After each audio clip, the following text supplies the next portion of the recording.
గత ప్రభుత్వం పేదల సమస్యలను పట్టించుకోలేదని మంత్రి పొంగులేటి శ్రీనివాసరెడ్డి మండిపడ్డారు. చిత్తశుద్ధితో తాము పనిచేస్తున్నామని చెప్పారు.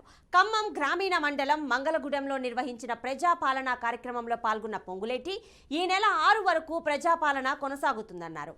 100 రోజుల్లోనే 6 గ్యారెంటీలు అమలు చేస్తామని చెప్పారు పొంగులేటి.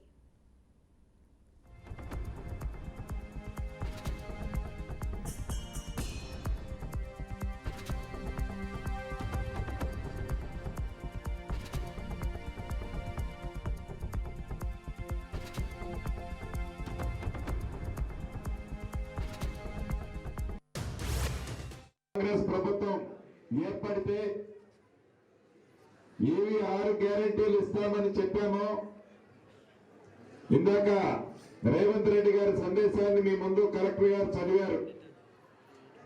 ఆ చదివిన దాంట్లో భాగంగా ఈ 6 గ్యారెంటీలు మంత్రులుగా మేము డిసెంబర్ 7వ తారీఖు మధ్యాహ్నం 1:04 ప్రమాణ స్వీకారం చేశాం.